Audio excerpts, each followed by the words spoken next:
My first line was called Fresh Nez. Nez because my name's Inez, but fresh, I was always into anything fresh. But I would go into thrift stores, take apart or find garments that are like, you know, thrifted and cheap that have cool print, take it apart and turn it into head wraps and turbans. So that's really how I started everything.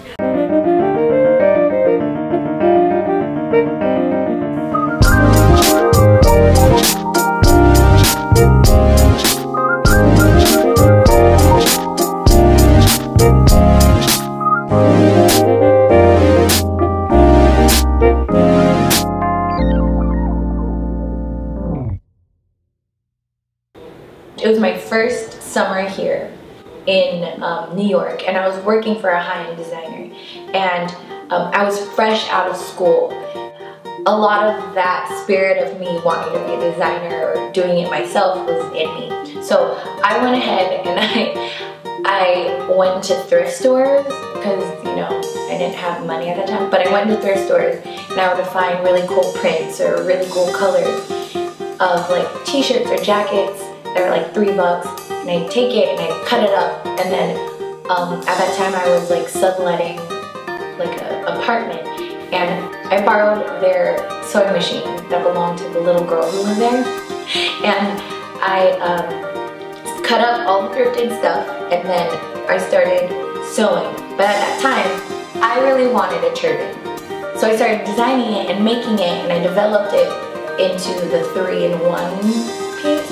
And I found a Brooklyn like pop-up market, and I just did it for like a whole month on the weekends, where I just sew these thrifted one-of-a-kind turbans and head wraps and just would sell it. And then I didn't realize it did really well.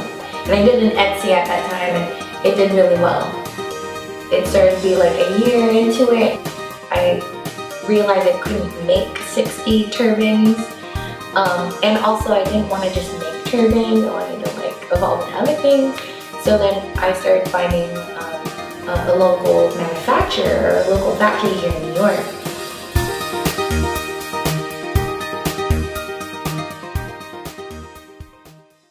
This is my package. This is it! What is it? Finally here. What is it? It's my fabric that I ordered. I was so scared because it got redirected so many times because it went to the wrong address. And if I didn't get this, like spring and summer wouldn't happen. Where is it coming from?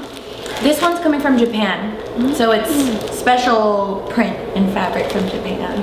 I was so scared. I would have like spent so much money. Yay! Anyways, so we're here waiting for my production coordinator, who is also a mentor to me. So when I first started, you know, the first product for EZ Threadz, it was really the turban, right? But the turban transformed into different things. But other than, you know, fun, creative process for me, it was really, I wanted to give confidence to every consumer who wears it. I wanted to give them options to, you know, for self-expression. But it's really about the versatility and the confidence. And that's just a spirit that I want to keep throughout all of my process of designing.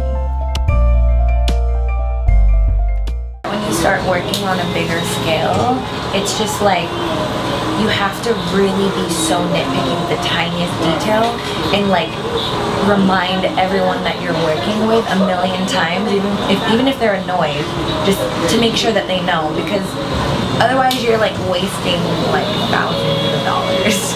I mean, what made you choose to go to the New York factory where it costs so much more than something that could be produced overseas? Well, me choosing like locally still. One, it's not like I'm creating like thousands of products yet, but creatively I could still be creative.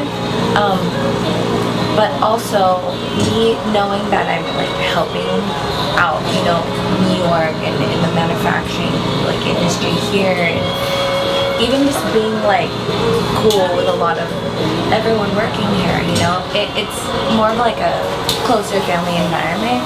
I'd rather have that sort of connection with them, especially in the beginning, and being able to work things out with them, than just like put all my cards in and just go overseas right away, you know? But it's also just knowing that I'm helping, we're all helping each other, you know?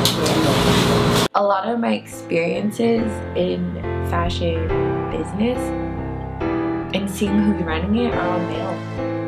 And with my experiences, I've had a lot of really like ignorant experiences with them. Experienced a lot of like misogyny.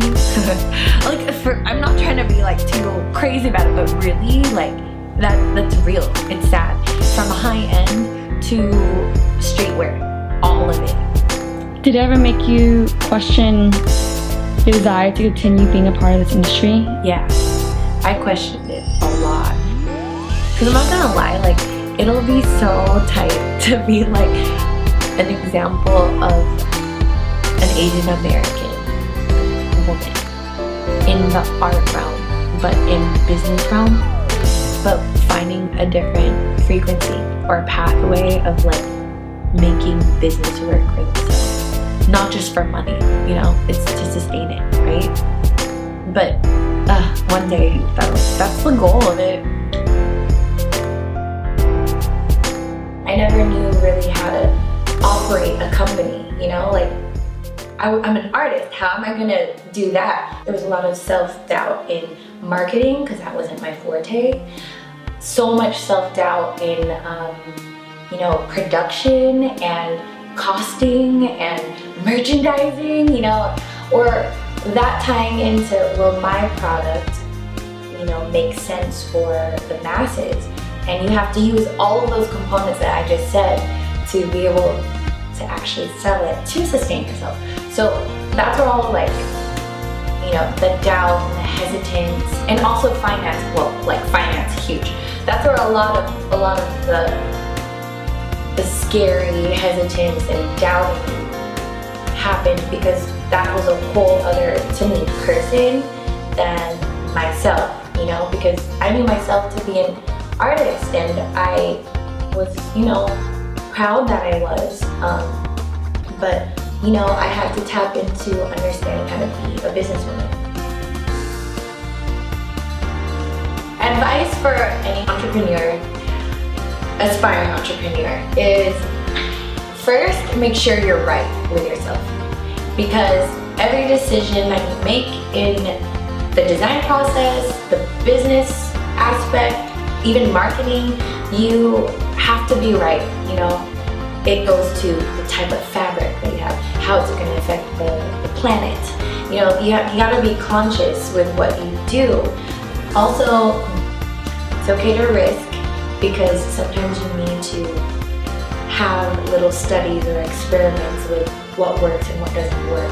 That's part of the process. So don't look at it like, oh, God, like that didn't work out, like I'm bad at what I do. No, it's really a stepping stone for being better at what you do. So Inez, do you see yourself going overseas eventually as your brand grows? Probably, yeah. If I have to. Did that just like kill everything that I represent in the episode? Here. I hope not. Oh my God.